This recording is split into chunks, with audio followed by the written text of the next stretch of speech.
Good evening, everyone. This is Jonathan, the Impaler Sharky. Hoping you had a great day and are having a great night. As everyone knows, I am very partial and very involved with the Monsanto no GMO food and GMO, no GMOs in our food. No GMO food. I believe in labeling, and I believe in that GMOs are bad. Well, it seems I'm not the only one. I'm sure everyone has heard of Mr. Chuck Norris, action star, and a man who's extremely against GMO, to my surprise. Chucky is also a columnist on townhall.com. So I want to read two of the recent columns by Chuck Norris. Maybe this might get your attention when Chuck says, no, say no to GMOs in your food. On Memorial Day weekend,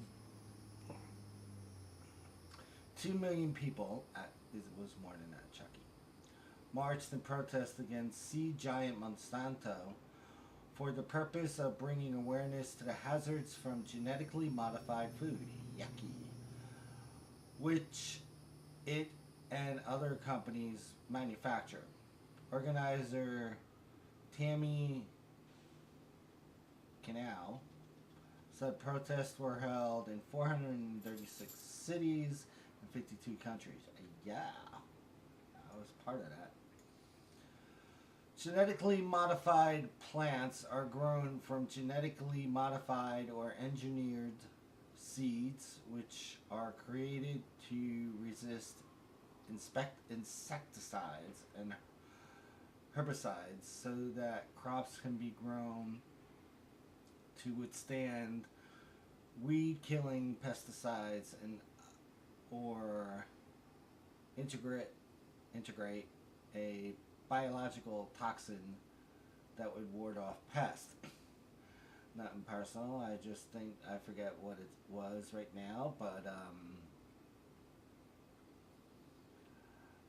they said if you grow this one plant, insects hate it, so grow it around your other plants, and insects will stay away. The Chicago Tribune reported that because genetically modified organisms are not listed on food or ingredient labels, few Americans realize they are eating GMO foods every day.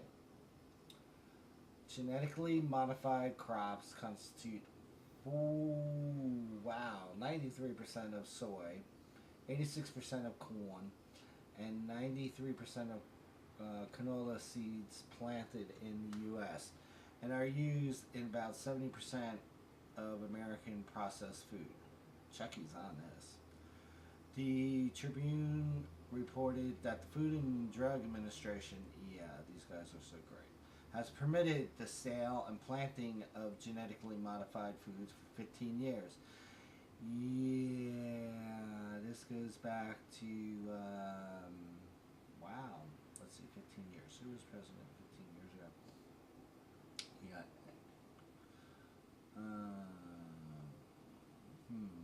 4, 8. Oh, this happened during Clinton administration. And that the Obama administration has approved an unprecedented number of genetically modified crops. How nice of Obama. Such as ethanol, corn, alpha, and sugar beets. The Alliance for Natural Health USA added that the U.S. Department of Agriculture now wants to eliminate any regulatory controls from genetically altered corn and cotton. How nice of them. And Monsanto, the world's biggest seed maker and a public traded American multinational agriculture biotech corporation, is leading the pro-GMO march and moving full steam ahead in being the number one U.S. and global farm supplier. Except, as you may remember, I've stated, countries abroad are kicking them out. CEO Hugh Grant, not the actor, said this past week we're in a growth mode with the combination of momentum in our core businesses and new layers of growth coming online from an increased global portfolio. We have the strategic drivers in place to continue our growth next year and beyond. No, I don't think so. I think you're going to hit it. However, Europe resistance against GMOs paid off. Yes, as Reuters reported last Friday, that GMO is not pushing for expansion of genetically modified crops in most of Europe, as opposition to its biotech seeds in many countries remain high. The Washington Post also reported the same day that South Korea recently joined Japan in suspending imports of U.S. wheat after an experimental and unapproved strain of GM wheat designed to resist deadly effects of Monsanto's most popular herbicides and weed killer, Roundup, was discovered growing in an Oregon farm. Just last Wednesday, the U.S. Department of Agriculture found the raw Monsanto wheat sprouts in the Beaver State when a farmer who attempted to wipe out the field by spraying Roundup couldn't kill the wheat crops. Oh, how nice is that?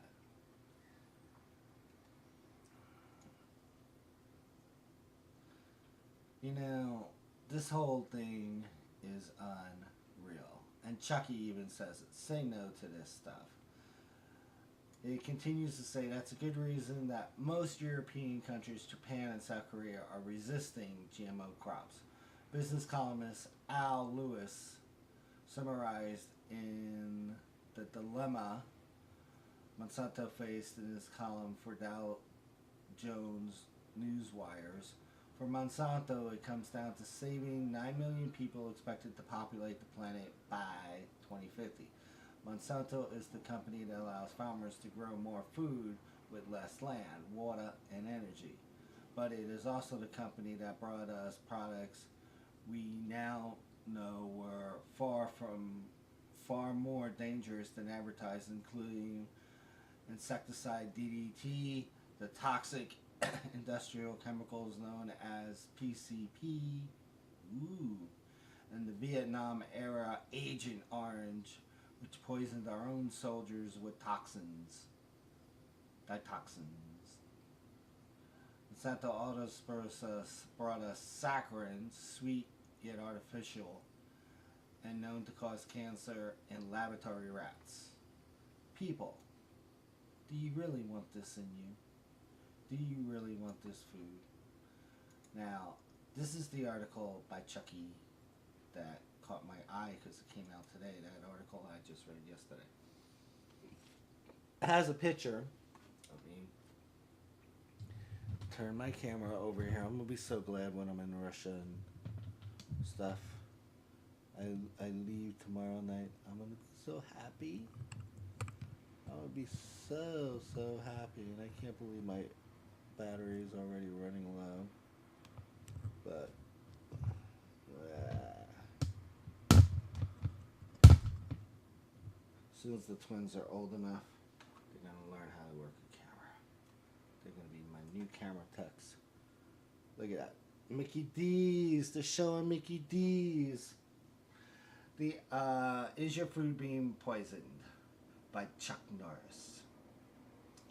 The Oxford English Dictionary defines poison as a substance that is capable of causing illness or death of a living organism when introduced or absorbed.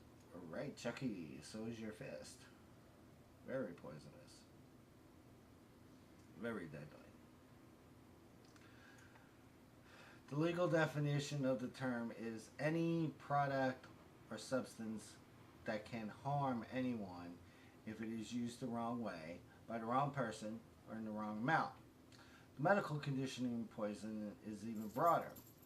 It can be caused by substances that are not even legally required to carry the label poison. Therefore, can become can food become poisonous? Absolutely.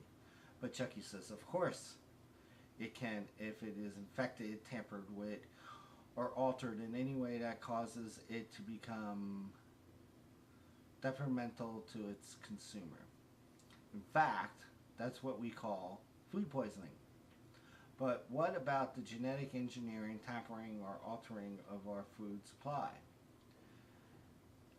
If it causes bodily harm even over a long haul, could it be considered poisoning? I believe so. I call again to the stand Dr. George Wald, W-A-L-D, a Nobel lecturer in psychology or medicine, and one of the first scientists to speak out about the danger